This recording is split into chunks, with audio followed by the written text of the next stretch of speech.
Foot over bridge থাকার পরও রাস্তার উপর দিয়েই ঝুঁকি নিয়ে পারাপার হন অনেকে।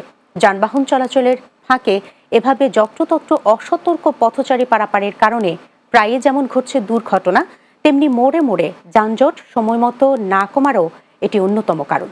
রাজধানীর অধিকাংশ স্থানেই দেখা যাবে এই চিত্র। পথচারীদের ফুটওভার ব্রিজ ব্যবহার বাড়াতে কঠোর পদক্ষেপ নেওয়ার কথা বলছে নগর কর্তৃপক্ষ। বিস্তারিত প্রান্ত পারভেজের প্রতিবেদনে, ক্যামেরায় ছিলেন মুর্শিদ আলম।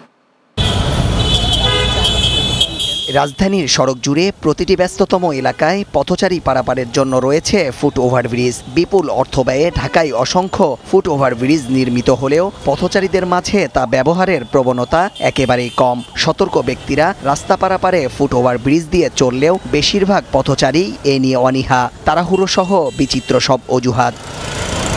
আমি বাসের থেকে নামছি, আমি নিজটা পার হই নাই শর্টকাটের জন্য। বাসের থেকে রাস্তা পাশে নামে নিচে চলে আসছে আর কি।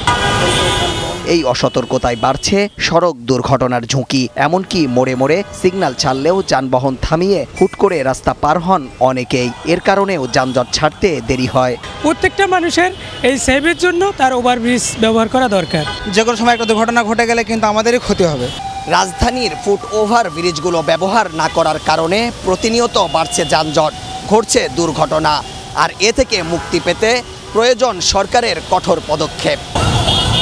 নির্ধারিত ফুট ওভারব্রিজ ব্যবহার না করে হঠকারীভাবে রাস্তা পারাপারের কারণে বিপাকে পড়তে হয় যানবাহন চালকদের। এছাড়াও সড়কে শৃঙ্খলা রক্ষায় প্রায় ট্রাফিক পুলিশ সদস্যদেরও হিমশিম খেতে হয়।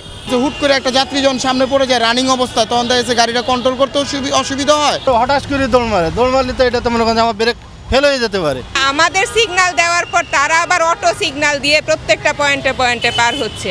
এটা হচ্ছে আমার গাড়িতে প্রেসার অনেক বেড়ে যাচ্ছে। পথচারীদের ফুট ওভারব্রিজ ব্যবহারের প্রবণতা বাড়াতে বিভিন্ন পরিকল্পনার কথা জানিয়েছে সিটি কর্পোরেশন। ফুট ওভারব্রিজগুলোতে আমরা দিতে পারি কিনা আনসার, সেটাও আমরা কিন্তু ভাবতেছি। আমরা একটা প্রপোজালও রেডি করেছি। দুর্ঘটনার ঝুঁকি এড়াতে ফুট ওভারব্রিজ ব্যবহারের পরামর্শ সচেতন নগরবাসীর। আপনাদের আশপাশের এমন যে কোনো ভোগান্তির খবর আমাদের জানান, পৌঁছে যাবে বাংলা টিভির নিউজ টিম। তুলে ধরা হবে আপনাদের ভোগান্তির চিত্র। প্রান্ত পারভেজ, বাংলা টিভি, বাংলা মোটর।